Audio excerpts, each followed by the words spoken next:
PG, c'est AD10, j'espère que vous allez bien. Moi ça va super. Aujourd'hui on se retrouve pour une nouvelle vidéo où tout simplement je vais faire le bilan de fin de saison du Paris Saint-Germain. Donc j'espère que cette vidéo vous plaira. N'hésitez pas à vous abonner, liker la vidéo si ça vous plaît. N'hésitez pas à activer la cloche de notification pour ne pas rater les prochaines vidéos qui arrivent.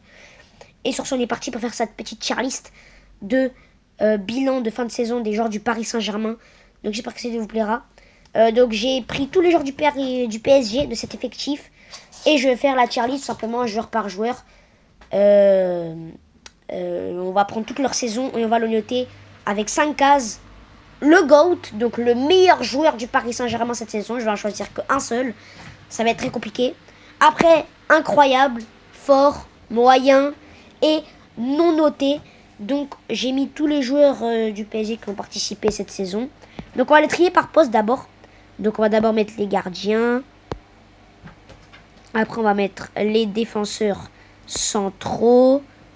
Voilà, les défenseurs centraux. Là je suis en train de trier par poste pour que ce soit un peu plus lisible, on va dire, un peu plus logique. Après les latéraux. Les latéraux. Nuno Mendes, voilà. Après les milieux de terrain. Les milieux.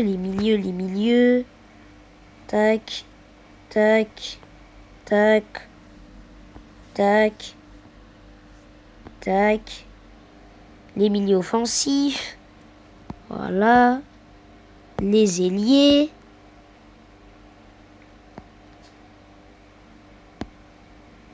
Et les buteurs. Voilà. Bon. On est parti pour la tier list des joueurs du Paris Saint-Germain sur toute la saison 2024-2025. On commence tout simplement cette tier list avec Gianluigi Donnarumma. Donc Donnarumma, je pense que c'est pas très compliqué. C'est incroyable saison de Donnarumma. Sur la première partie de saison, je l'aurais mis dans moyen honnêtement. Puisque les performances en Ligue des Champions n'étaient pas au niveau.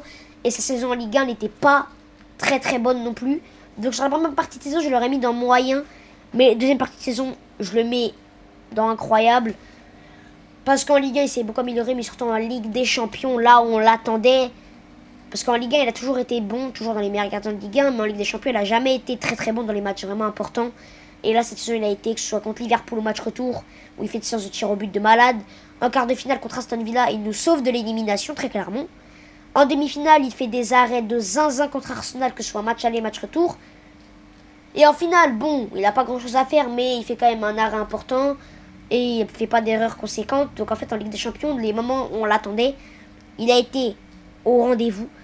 Et c'est ce qu'on attendait de Donnarumma depuis 4 ans. Donc Donnarumma, c'est une incroyable saison de sa part. Il est sur 40 matchs et 10 clean sheets. Donc un clean sheet tous les 4 matchs. Il s'est beaucoup amélioré sur les sorties aériennes. Il fait beaucoup plus de sorties aériennes. Il dispute les duels aériens. Il sort sur corner, ce qui fait qu'on prend moins de buts sur coup de pied arrêté. Il est aussi meilleur jeu au pied. Il prend moins de risques. Il est un peu meilleur. Et sur sa ligne, il est toujours aussi bon, que ce soit sur penalty, sur les arrêts au sol, arrêts en l'air. Donc en fait, sur ses défauts, il s'est amélioré. Et sur ses qualités, il est toujours aussi bon. Donc Donnarumma, incroyable saison. On passe à Safonov. Safonov, il est comme son petit temps de jeu. Il a quand même joué 17 matchs cette saison. Il a joué toute la Coupe de France en entière. Même la finale, il a joué. Et il nous a quand même beaucoup aidé, hein, surtout sur les matchs contre Lens, où il nous a fait un match de zinzin contre Lens et c'est lui qui nous qualifie. Et je pense que c'est du coup en partie grâce à lui qu'on gagne la Coupe de France. Donc c'est quand même déjà que ça fait quand même gagner pas mal de points. Hein. C'est quand même grâce à Safonov qu'on gagne quand même la Coupe de France. Parce que s'il n'aurait pas été là contre Lens, on aurait déjà été éliminé. Donc rien que pour ça, je le mets dans fort. Il n'a pas non plus fait de grandes erreurs. Même le match contre le Bayern Munich qu'il a disputé en Ligue des Champions en début de saison, il a fait une petite erreur Il a fait quand même quelques petites erreurs, mais il a même été bon contre le Bayern. Les matchs qu'il a joués, il a été bon, que ce soit en Ligue 1, même le match en Ligue des Champions. Et en Coupe de France, si on la gagne, c'est en partie grâce à lui. Donc Safonov, pour moi, ça va dans fort, tout simplement. 17 matchs, 6 clean sheets, c'est fort pour moi. Arnaud Tenas, il n'a pas beaucoup joué du tout, hein, il a joué que 2 matchs. Mais bon, sur les 2 matchs qu'il a joué, il a été bon. Hein. Il fait une passe D et tout, mais bon, je suis obligé de le mettre dans non noté, malheureusement. Quand il a joué, il n'a pas fait d'erreur conséquente, mais malheureusement, il n'a pas assez joué. Puisque c'est le troisième gardien. Donc voilà, non noté. Mais Tenas, très bon gardien de base. Kimpembe, bon, bah ça va être la même chose que Tenas. Hein, ça va être du non noté également. Il a joué que 5 matchs cette saison, mais les 5 matchs qu'il a joué, c'est quoi? 9 minutes, 12 minutes, 28 minutes, 18 minutes et 9 minutes. Donc en gros, si on additionne tout, ça fait même pas un match entier disputé pour Kimpembe. Donc je peux pas le mettre je peux pas le noter, quoi, parce qu'il a fait que 5 apparitions et il a même pas joué un match entier en cumulé. Donc non, Kimpembe c'est non noté, malheureusement. Beraldo. Alors, Beraldo, il a joué 33 matchs, marqué un but, 0 passe D. Mais en vrai, dans le contenu, je trouve qu'il s'est amélioré. Je trouve que comparé à la saison dernière, Beraldo a quand même été meilleur que l'année dernière. L'année dernière, c'était vraiment moyen, parce que il galérait à défendre et tout. Mais cette saison, il a toujours un jeu au pied très très bon, une qualité de relance. Pour moi, c'est le meilleur relanceur de l'équipe. En tout cas, en termes en défense centrale, c'est le meilleur relanceur. Très bonne qualité de relance, jeu long, jeu court. Mais il s'est aussi nettement amélioré sur la défense en termes d'interception, de tag, d'agressivité. C'est toujours pas non plus le top du top, évidemment, je dis pas ça. Mais il s'est quand même nettement amélioré comparé à l'année dernière. Donc ça mérite d'être temps fort. Donc Beraldo, c'est fort. Et j'ai hâte de voir ce qu'il va donner la saison prochaine. Et que j'espère qu'il va continuer de s'améliorer parce que cette saison, il s'est vraiment amélioré. Lucas Hernandez, lui, c'est moyen. Il est revenu en décembre, donc déjà les 4 premiers mois il les a pas joués. Il est revenu en décembre dans un rôle de remplaçant de Nuno Mendes en tant que latéral gauche. Il a joué 25 matchs, 0 but, 0 passe D, donc 0 statistique. Et dans le contenu c'était pas foufou, il y a quand même pas mal d'erreurs. On sent que latéral gauche ça commence à devenir très compliqué pour lui. Et c'est pour ça que je serais plutôt favorable à une vente de Lucas Hernandez cet été parce qu'il pourrait apporter pas mal d'argent et que son rendement sur la saison n'est pas très très bon, on va pas se mentir. Et sa fiabilité non plus n'est pas très bon. Enfin, n'est pas très bonne. Donc il est assez faible. Il apporte rien offensivement. Défensivement, c'est plus compliqué qu'avant. C'est pas fiable. Enfin, Lucas Hernandez, c'est moyen, honnêtement. Et c'est même très moyen. Marquinhos. Marquinhos, moi, je le mettrais dans incroyable. C'est le capitaine. Et il a complètement rempli son rôle, 42 matchs, 3 buts. Mais cette saison, c'est très très fort. Lui, pareil, c'est l'un des meilleurs relanceurs de l'équipe. Il relance très bien les ballons. Il a une très bonne qualité de jeu long, de transversal pour renverser le jeu, pour même faire des passes en profondeur, du jeu court, quoi. Dans les relances, globalement, il est toujours très très bon. C'est pour ça qu'il a déjà joué au milieu de terrain. C'est parce qu'il a une très bonne qualité de pied. Et ça, c'est très bien en défense centrale. Il est aussi très rapide. Très bon en interception, le capitaine de toute une équipe, il porte cette équipe de jeunes, c'est le seul joueur de la génération d'avant, il ramène cette expérience, il ramène ce leadership dans cette équipe et il est aussi très très bon sur le terrain sportivement. Il a enfin gagné cette Ligue des Champions, il l'a tellement mérité après tous les échecs qu'il a eu. Marquinhos, très très bonne saison de Marquinhos, incroyable. Skriniar, bon, sur la première partie de saison qu'il a fait, bon là il a été prêté au Fenerbahçe, ou même il est plutôt bon, mais sur la première partie de saison qu'il a faite, je le mettrais dans moyen, sur la première partie de saison qu'il a faite. Je vais quand même le noter, parce qu'il a quand même fait 4 mois entiers quand même au club où il a joué. Et quand il a joué, en vrai, c'était pas nul en vrai. Je peux pas le mettre dans non noté, parce qu'il a quand même joué 4 mois. Je peux pas le mettre non plus dans fort, mais je le mets dans moyen. Mais pour moi, ça a été meilleur qu'un Lucas Hernandez cette saison. Parce que sur les peu de matchs qu'il a joué, il a quand même été plutôt bon, je trouve. En tout cas, meilleur que la saison dernière. Donc, Skriniar, c'est en moyen. Pacho, c'est incroyable. Après, on va classer les joueurs à l'intérieur des classes, mais à la fin. Pacho, c'est incroyable. Superbe saison, révélation de l'année.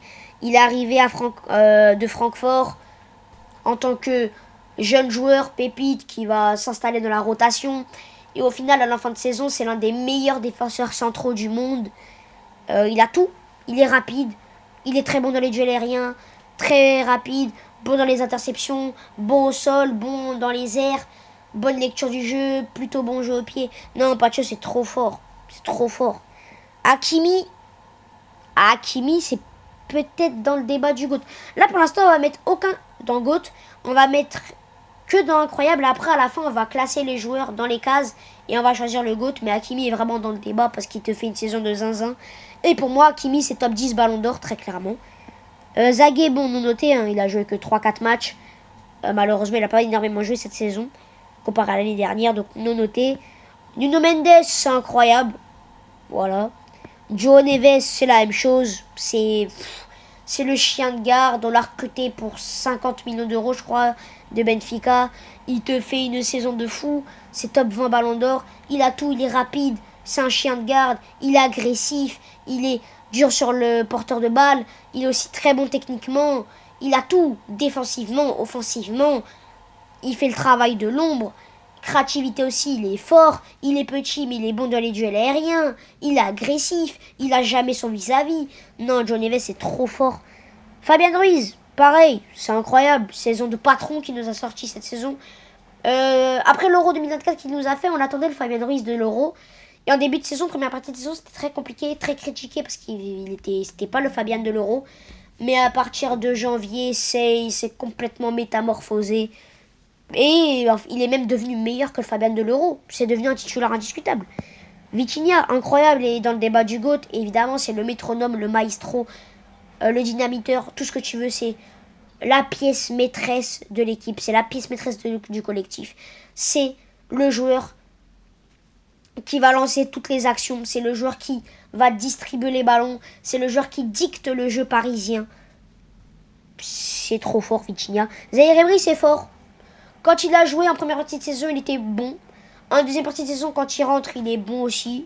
Il est bon. Mayoulou, pareil. Quand il a joué, il était très bon. Lee, c'est plutôt moyen en vrai, je trouve. Bon, il a quand même quelques petites stats, mais c'est très léger dans le jeu. Asensio, quand il a joué, c'est moyen également en tant que faux neuf. Désiré Do, c'est incroyable, il est dans le débat du GOAT évidemment. Révélation de l'année. Golden Boy, sans aucun doute. Meilleur jeune de la Ligue des Champions devant Lamine Yamal. Doublé en finale de Ligue des Champions. But en quart de finale de Ligue des Champions. Il marque le but, le penalty vainqueur qui nous permet de se qualifier en quart de finale de LDC. Il marque en quart. Il met un doublé en finale. Meilleur joueur de la finale. Meilleur jeune de la LDC devant Lamine Yamal. Golden Boy. Non, Désiré Doué, c'est trop. Barcola, pareil, c'est incroyable. Très belle saison de Barcola dans la continuité de la saison dernière, mais avec plus de buts et plus de passes décisives. Kvaratskhelia, pareil, c'est incroyable. Il arrive en janvier. Il a métamorphosé cette équipe. Et qu'est-ce qu'il apporte? Évidemment, dans les buts, dans les passes D, mais dans les replis défensifs, dans les efforts défensifs, dans les dribbles, dans les accélérations et tout. Kvara, c'est incroyable. Mbaye, quand il a joué, c'était moyen, je dirais. Bon, Dembélé, c'est dans le débat du GOAT, évidemment. Kolo Muani, quand il a joué, c'était plutôt nul, on va pas se mentir. Et Gonzalo Ramos, je mettrais ça dans le fort. Maintenant, on va classer les joueurs à l'intérieur des cases. Donc déjà, dans les joueurs moyens. Donc les joueurs à gauche, c'est les joueurs qui ont été le moins nul de la case. Donc je mettrais Lee. Après, je mettrais Mbaye. Enfin, non, après, je mettrais Hernandez. Après, Skriniar. Après Asensio, après Kolo Muani, après Mbaye. Mbaye, en fait, il n'a pas énormément joué en vrai. C'est pour ça que même je le mettrais non noté. Après, le plus fort des 5 joueurs là, qu'il y a dans la case fort, pour moi, le plus fort, en tout cas celui qui a le plus apporté, je dirais quand même que c'est Gonzalo Ramos, parce qu'il a quand même beaucoup marqué et il a très bien rempli son rôle de super sub. Après, je mettrais Zaïre Emery. Après, Beraldo. Après, Mayoulou. Après, Safonov. Maintenant, pour moi, le meilleur joueur du PSG cette saison, et je dis bien le meilleur, c'est Ousmane Dembélé. C'est pas très original. Il y avait un gros débat avec Hakimi, Vitinha, Doué, après un peu tout le monde en vrai. Mais Dembélé, il a marqué 33 buts, il a fait 13 passes des docs. Il a marqué une trentaine de buts. Il a fait sa saison la plus prolifique en termes de buts. Il avait fait énormément de passes D dans le jeu. Il apporte tellement. Il décroche, il dribble, il dynamise le jeu. Il est vif, il ramène de la percussion, il ramène de la technique. Et maintenant, en plus, il a maintenant les buts à son actif. Il est toujours aussi décisif que ce soit dans les passes décisives, dans le jeu, dans les dribbles, dans la vitesse, tout ça, il est toujours aussi décisif. Et il est toujours aussi bon dans ce domaine-là et dans ces domaines-là. Mais en plus, il a rajouté l'efficacité, la finition, en plus à son arc, 30 buts cette saison. Pendant un moment, meilleur buteur de l'année 2025. Ballon d'or pour moi, donc ça doit être logiquement le meilleur joueur de l'équipe. Après en deuxième, je mettrai Hakimi. Troisième, Vitinha. Quatrième c'est dur, mais quatrième je mettrai João Neves. Cinquième, oh c'est dur. Cinquième, je mettrai Désiré Doué, parce que quand même Désiré Doué. Sixième, je mettrai Pacho. Septième, je mettrai... Non, sixième, je mettrai Kvara. Je le mets un peu bas parce qu'il a joué que à partir de janvier. Il arrive en janvier. Donc toute la première partie de saison, il n'a pas joué. Donc c'est pour ça qu'il est derrière un João Neves. Mais sur ce qu'il a joué, Kvara, c'était top 3. Après Pacho. Après Nuno Mendes. Après Donnarumma. Après Fabian. Après Barcola. Après Marquinhos. Voilà. Ma tier list des joueurs du Paris Saint-Germain sur la saison 2024-2025. Ça a été un collectif et vous le voyez que pour moi, plein de joueurs peuvent être GOAT. Pour moi, si Hakimi est GOAT, Vitinha est GOAT, Neves GOAT, Doué GOAT ou même Kvara GOAT, même Donnarumma qui est GOAT, ça me choque même pas. Ça me choquerait même pas et ce serait même pas un scandale, ce serait entendable. Et c'est ça qui est bien avec ce PSG cette saison, c'est qu'il y a tellement plusieurs super joueurs. Luis Enrique a créé un collectif. On a enfin gagné notre première Ligue des Champions, notre première étoile avec un match, mais de zinzin, surdominé. L'Inter n'a pas existé, c'était exceptionnel. La meilleure saison du Paris Saint-Germain sous l'ère QSI, sans aucun débat. Le quadruplé, le Ballon d'Or, le Golden Boy, le meilleur gardien d'Europe, top 3 des meilleurs milieux d'Europe, 2 des 10 meilleurs défenseurs centraux du monde. On a tout dans notre effectif. C'est une saison de fou. J'espère que cette vidéo vous aura plu. Nous on se dit à très vite pour une prochaine vidéo. C'était AD10 les amis. Prenez soin de vous. Ciao.